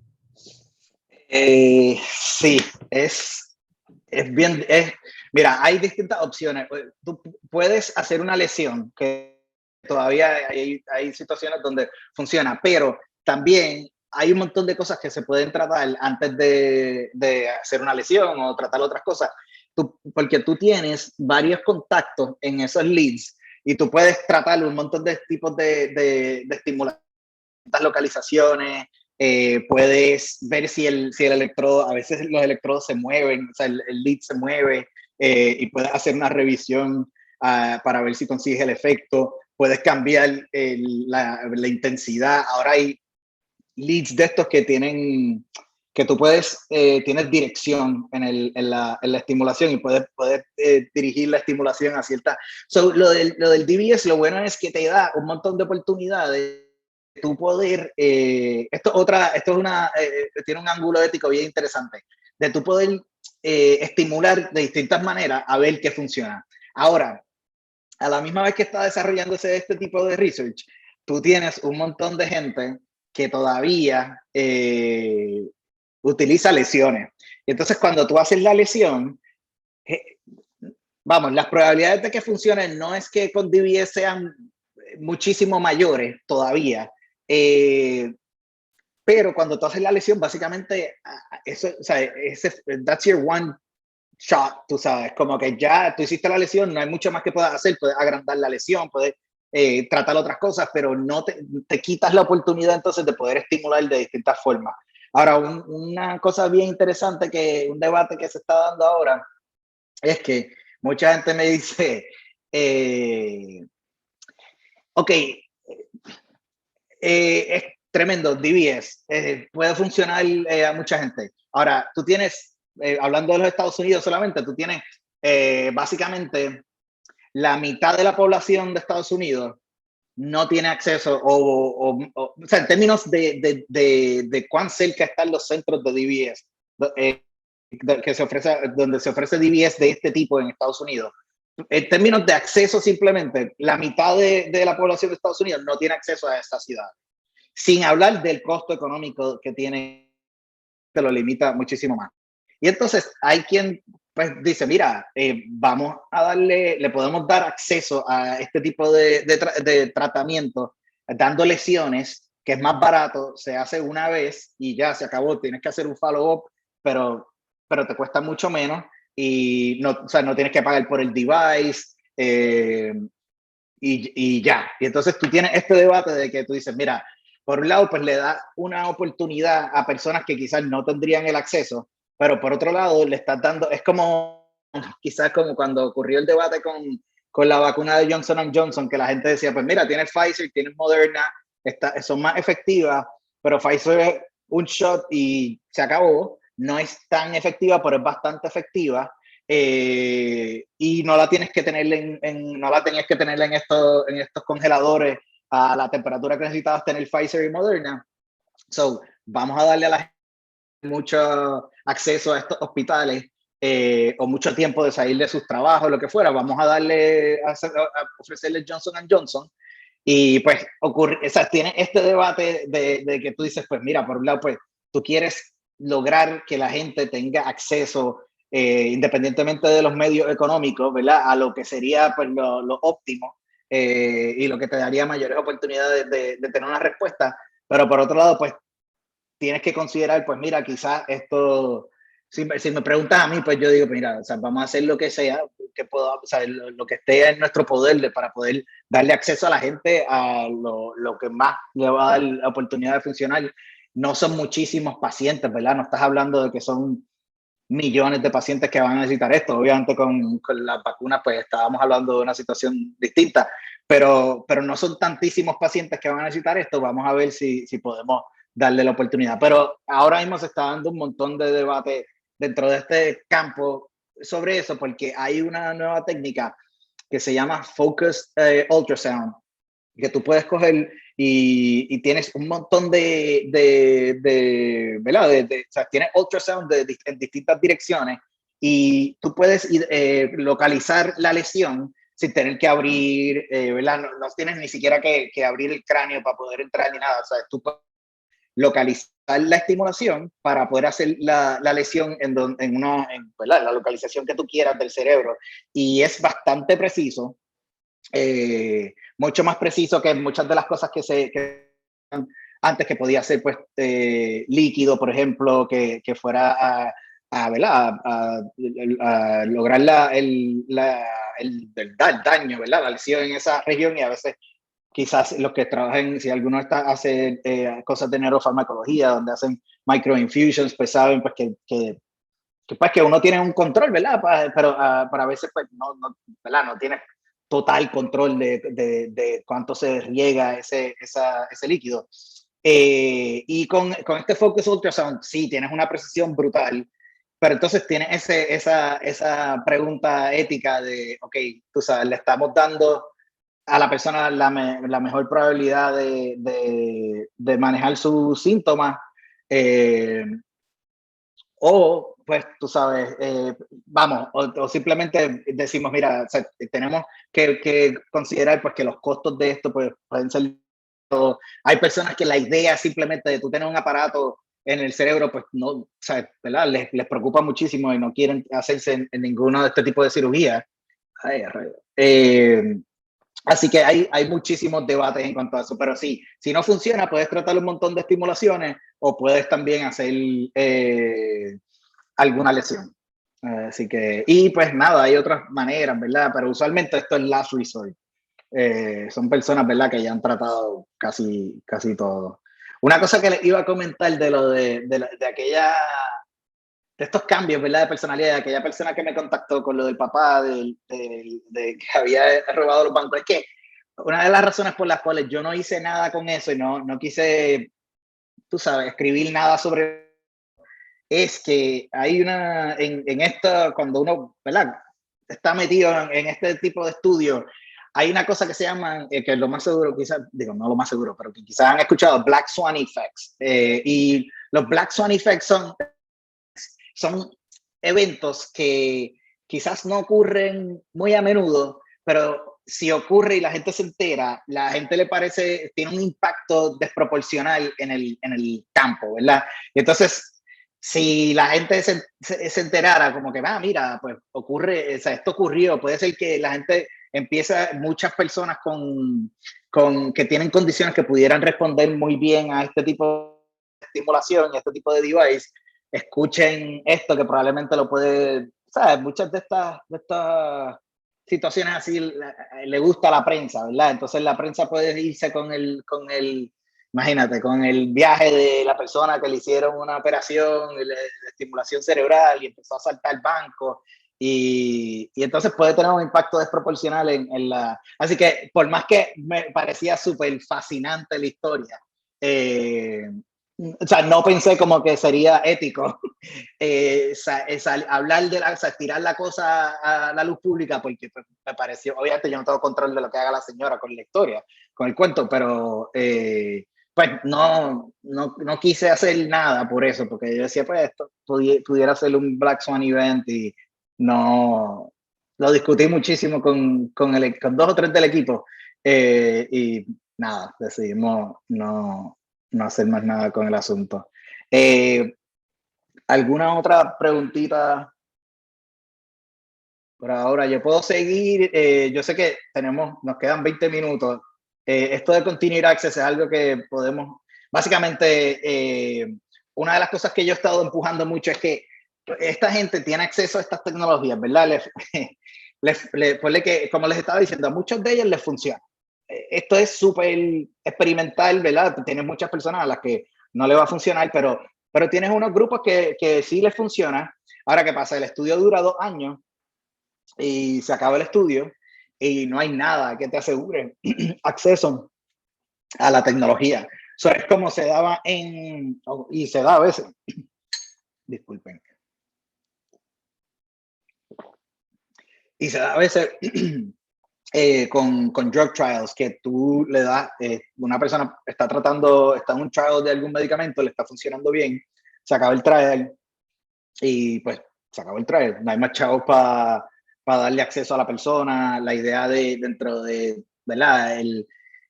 Dentro de contrario al tratamiento, ¿verdad? Una relación médico-paciente, dentro de la investigación, pues en cierto modo, tú lo que está, o sea, tu obligación ética se argumenta mucho, ¿verdad? Que la meta es tú generar resultados que ayuden a la población de pacientes, ¿verdad? Con la que tú estás trabajando. No necesariamente dar acceso o proveer tratamiento individual a los pacientes. So, cuando acaba esto, pues hay muchos, no muchos, porque la verdad es que cuando tú hablas con los investigadores, es más como que no lo han pensado. Te dicen, mira, o sea, yo les digo, mira, hiciste el estudio, sabes que el estudio va a acabar en 2 años, tienes un plan para qué tú vas a hacer con el paciente que te mejore cuando se acabe el trial, o tú sabes, o la persona que lleva con depresión estos 20 años y 12 años de un episodio de depresión. Y estoy diciendo números, hay estudios donde el episodio promedio era que el episodio antes de la cirugía era el average era 12 años, un episodio de depresión de 12 años, que aquellos que nota personal, ¿verdad? Tú sabes, que hemos tenido depresión, pues suena como una cosa sumamente difícil, ¿verdad? Y el paciente, pues nada, lo que ocurre hoy en día es que simplemente acaban los estudios. Esto es una cosa de Estados Unidos por el sistema de salud que tenemos. Acaba el estudio y literalmente no hay nada que le pueda asegurar a esa persona que tenga acceso a la estimulación, ¿verdad? Al mantenimiento de ese aparato, porque el seguro médico no te tiene que cubrir porque es un aparato experimental o el tratamiento, la indicación a la cual se está haciendo es experimental. So, tú como seguro médico puedes argumentar que no es medically necessary porque es experimental y no hay suficiente evidencia. Ahora, a esas personas, a esos individuos, pues sí les está funcionando. Tú todavía no has demostrado que el aparato funciona y que en general pues el FDA nos ha dicho, mira, sí, esto es efectivo y es relativamente seguro.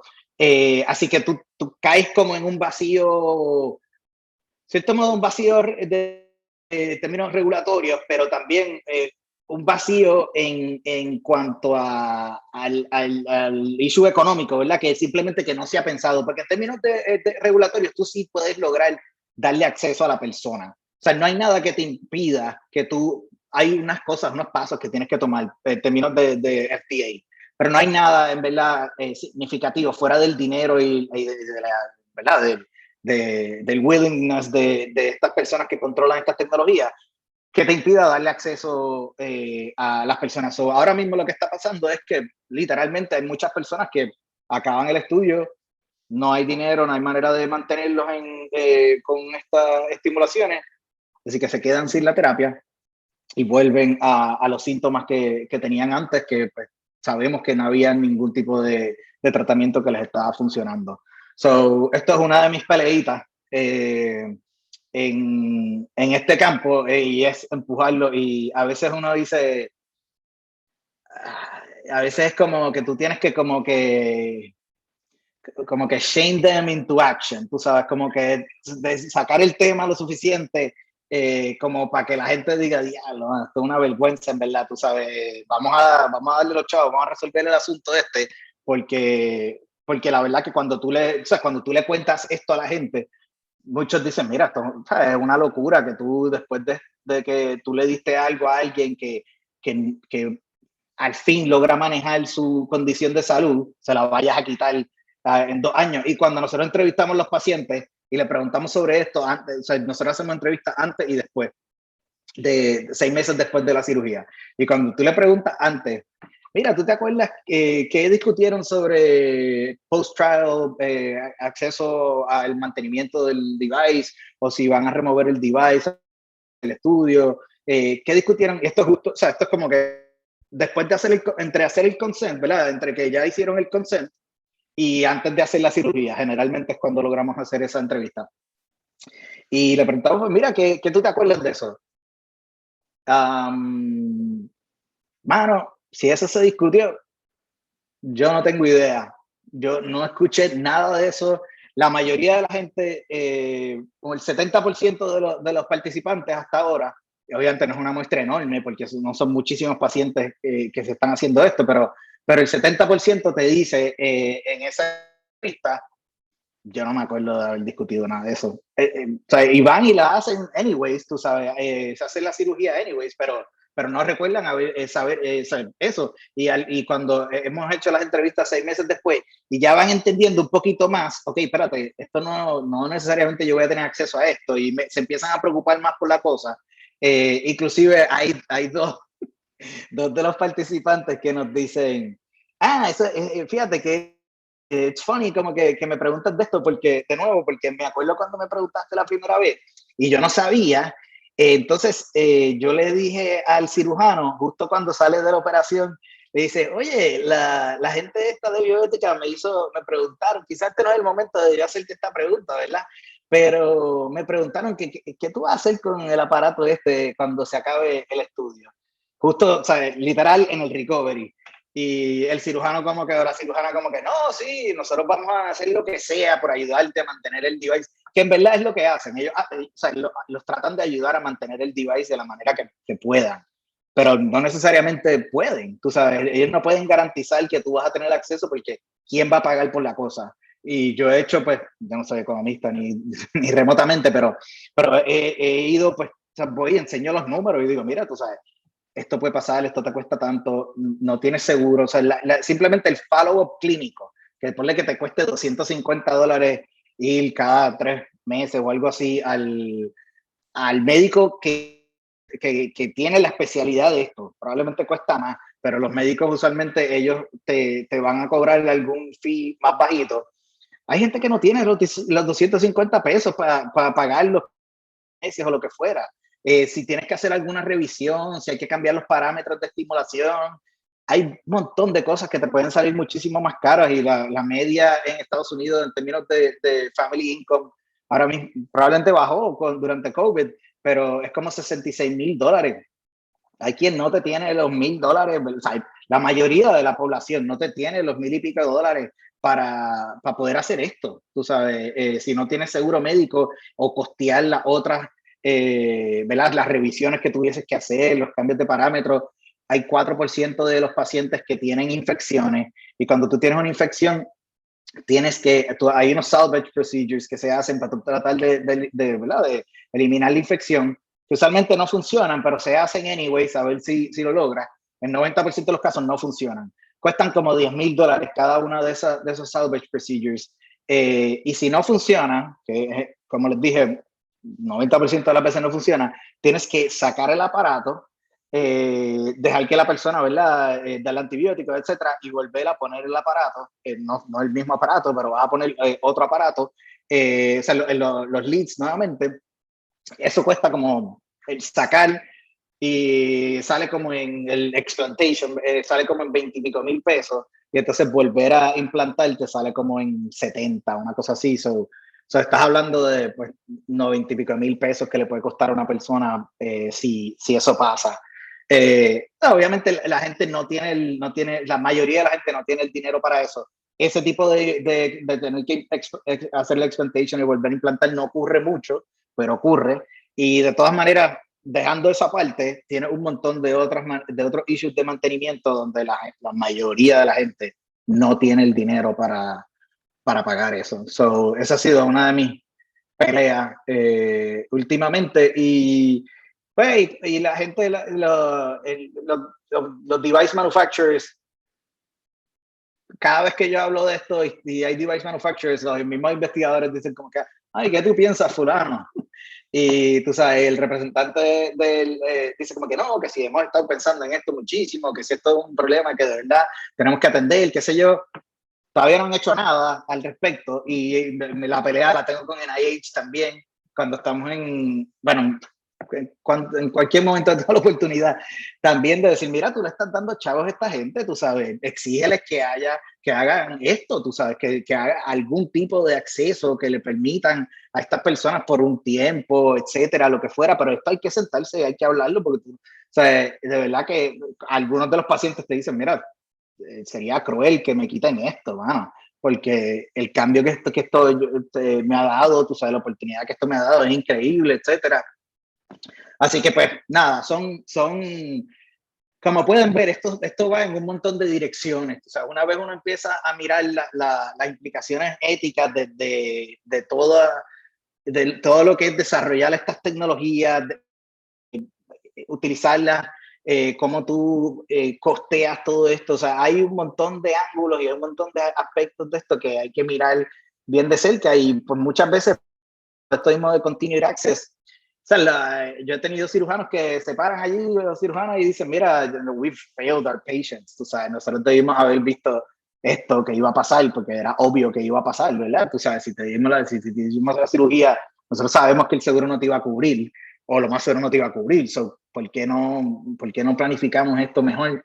Pero todavía no lo están planificando muy bien anyways, así que uno sigue con esas peleas. Pero nada, vamos a... ahí obviamente pudiéramos hablar un rato, como les dije, lo de Psychiatric Genetics. Yo sé que esto es más... lo de Psychiatric Genetics yo lo considero neuro, porque pues obviamente pues tiene que ver con el cerebro, ¿verdad? Son condiciones cerebrales, pero... o brain-based, pero tú sabes, es una cosa que no es... vamos, que yo trato, cuando hablo con grupos de neurosis, trato de concentrarme más en lo de Neurotech, porque es más directamente relevante. Pero nada, hemos hecho un montón de estudios, hacemos surveys, y esto para decirles rapidito, para entender cuáles son las prácticas de los usos de pruebas genéticas entre child and adolescent psychiatrists. Y entonces hemos encontrado un montón de cosas. Lo más interesante, por ejemplo, con Autism Spectrum Disorder, se supone que si tú tienes un paciente que tú piensas que puede tener, puede estar, ¿verdad? Tener Autism Spectrum Disorders, hay un montón de organizaciones profesionales médicas que han dicho, como parte de los guidelines, tienes que hacer una prueba. Hay distintos tipos de pruebas que puedes hacer, pero no son ni tan caras, que dicen, mira, tienes que hacer una prueba genética, no porque vas a conseguir algo que explique o que te diga, mira, sí, esto te dice que tiene ASD, es porque te ayuda muchas veces a entender que sí, puede ser que sea otra condición, puede ser que haya algo en el genoma que está provocando los síntomas que parece, ¿verdad? Que caen en el Autism Spectrum Disorders, pero puede ser algo que te ayuda a entender qué es lo que está ocurriendo. Y por eso pues le han dicho a todos estos grupos, haz las pruebas cuando tú tienes un paciente que tú crees que tenga, ¿verdad? Pueda caer en este desorden. Y 33, solamente, por lo menos con los psiquiatras, solamente 33% de los que entrevistamos, y este es el único que les voy a decir, porque abrí un montón de cosas, pero solamente 33% de los que le hicimos el survey, en el pasado año habían ordenado una prueba de genética como parte de la evaluación de ASD. So, en teoría, si tú te pones a pensar que cada psiquiatra, child and adolescent psychiatrist, haya visto un paciente potencialmente con ASD en el pasado año, pues en teoría este número pues sería 100, ¿verdad? Si todos estuviesen haciendo las pruebas. o sea, en teoría debería ser 100 el número, el % de personas que está haciendo por lo menos prueba en ese año. Y pues vimos que solamente 33%. Así que son cosas que entramos también en lo de en clinical ethics, en la implementación de estas técnicas y cuáles son las implicaciones éticas de que, mira, tú sabes, te están recomendando esto, sobre en teoría, pues lo que está, el bienestar del paciente, la manera en que tú lo maximizas, haciendo este tipo de pruebas y solamente 33% de ustedes están haciendo estas pruebas. So, este es otro de, ¿verdad? Esto ya entra en el aspecto clínico en sí, pero es mirando cómo van entrando estas tecnologías en la clínica. Así que, y por ahí pues hay un montón de otros asuntos. Voy a parar ahí. Si tienen algún comentario, alguna pregunta.